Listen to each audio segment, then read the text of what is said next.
Fala galera, beleza? Eu sou o professor Evandro Ávila, vamos dar continuidade ao nosso curso de Cálculo 2. A aula de hoje, ainda abordando o tema de EDOs com coeficientes constantes e de segunda ordem, vamos trabalhar a solução particular dessa EDO, ok? Qualquer dúvida, críticas, sugestões, envie mensagens por e-mail que aparece na tela, nossa página no Instagram ou nosso canal no YouTube. Vamos lá? Bom pessoal, na aula passada a gente comentou que nós vamos estudar os modelos de segunda ordem. Esses modelos serão os modelos de coeficientes constantes.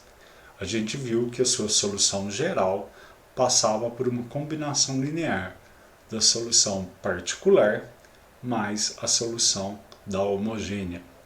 Na aula passada também nós vimos como que se calcula a solução da homogênea, ok?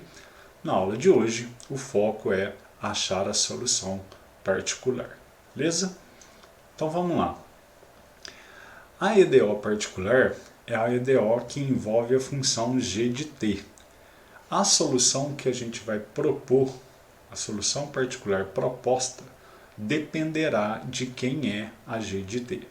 Então, se a g de t for um polinômio, a proposta de solução será um polinômio genérico de mesmo grau.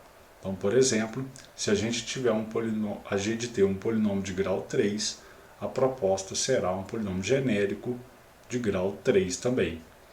Se a g de t for uma função trigonométrica, a proposta de solução será uma combinação linear das funções seno e cosseno.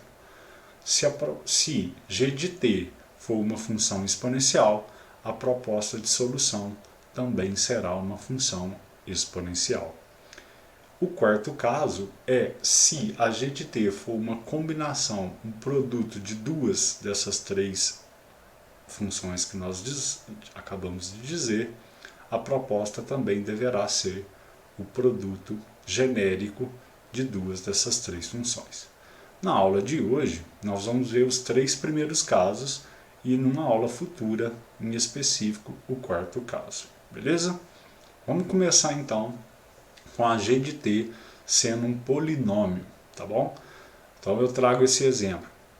Y duas linhas menos 3y' menos 4y é igual a um polinômio quadrático. Então a gente viu que a solução geral desse EDO passa pela solução da homogênea mais a solução da particular. Vamos resolver a solução homogênea dessa EDO. A gente viu na aula passada que é importante a gente gerar a equação característica, achar as suas raízes e, de acordo com a característica das raízes, a gente definiria quem seria a solução da homogênea. Então, de acordo com a aula passada, a solução da homogênea é K1 é elevado a 4t mais K2 é elevado a menos t. Já a solução particular, como é um polinômio de grau 2, a proposta de solução é um polinômio genérico também de grau 2.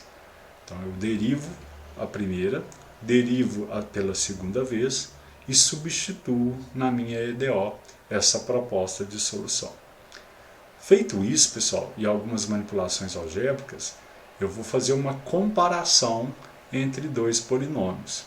Eu tenho uma igualdade polinomial, vou comparar o polinômio do lado esquerdo da igualdade com o polinômio do lado direito.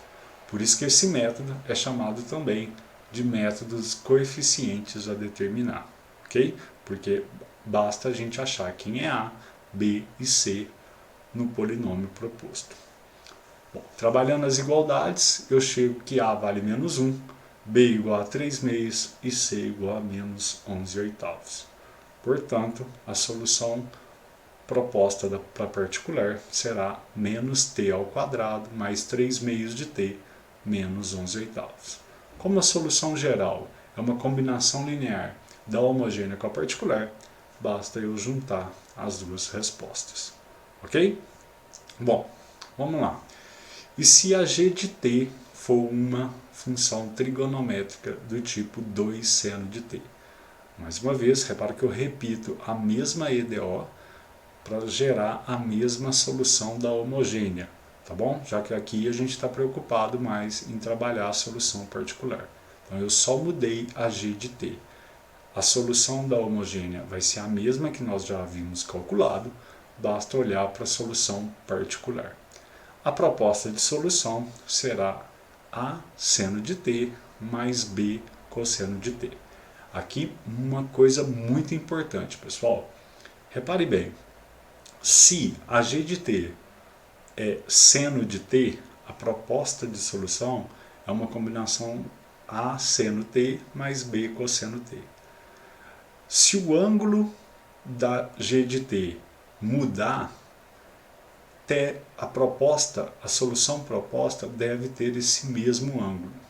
Por exemplo, se ao invés de 2 seno de t eu tivesse 2 seno de 3t, a proposta seria A seno de 3t mais B cosseno de 3t.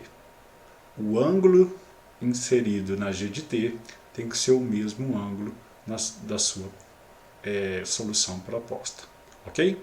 Isso é importante porque ao derivar as funções seno e cosseno, para que a gente não altere o ângulo, né? Então, por isso a importância da sua solução proposta ter um ângulo igual ao da g de t, beleza? Ok, faço a primeira derivada, faço a segunda derivada, substituo na EDO e de novo eu vou ter uma igualdade a ser comparada, tá? Faço a comparação e chego que A vale menos 5 sobre 17 e B igual a 3 sobre 17. Portanto, a solução particular será menos 5 sobre 17 seno de t mais 3 sobre 17 cosseno de t. E a solução geral é a combinação linear da solução da homogênea com a solução da particular. Ok? Ok. Bom, por fim, no nosso terceiro caso, se a g de t é uma exponencial, então a solução proposta é a e elevado a 2t. Aqui também um detalhe muito importante. Se a sua exponencial, se a sua g de t é e elevado a 2t, a sua proposta genérica para exponencial deve ter o mesmo expoente. Repare que ao derivar a exponencial, a gente não altera o expoente. Então, por isso que a solução proposta e g de t devem ter o mesmo expoente. Assim como a gente viu agora há pouco a ideia do ângulo nas funções trigonométricas. Ok? Então, se a g de t fosse algo do tipo 3 vezes e elevado a 5t, a proposta deveria ser a vezes e elevado a 5t. Ok? Beleza, pessoal. Com a proposta sendo a e elevado a 2t, eu acho a primeira derivada, acho a segunda derivada e vou substituir na minha EDO. Aqui está a solução da particular, que mais uma vez, da homogênea, desculpa, que mais uma vez eu repito, para a gente não perder tempo no seu cálculo, e mudo apenas a g de t, tá bom? Vamos lá. Acho a primeira derivada, acho a segunda derivada e substituo na EDO e trabalho uma igualdade. Trabalhando, fazendo essa comparação, eu chego que A vale menos meio, portanto a solução da particular será menos meio de e elevado a 2t. E a sua solução geral será a combinação linear da homogênea com a particular. Ok? Bom, pessoal, então é isso. A solução de uma EDO particular vai depender muito da cara de quem é a g de t. A g de t é um polinômio? A g de t é uma função trigonométrica? Ou a g de t é uma exponencial? A partir dela, a gente tem uma proposta de solução para a particular. Depois que a gente acha os coeficientes dessa solução proposta, a gente deve fazer uma combinação linear com a solução homogênea. Ok? Bons estudos e até a nossa próxima aula. Valeu!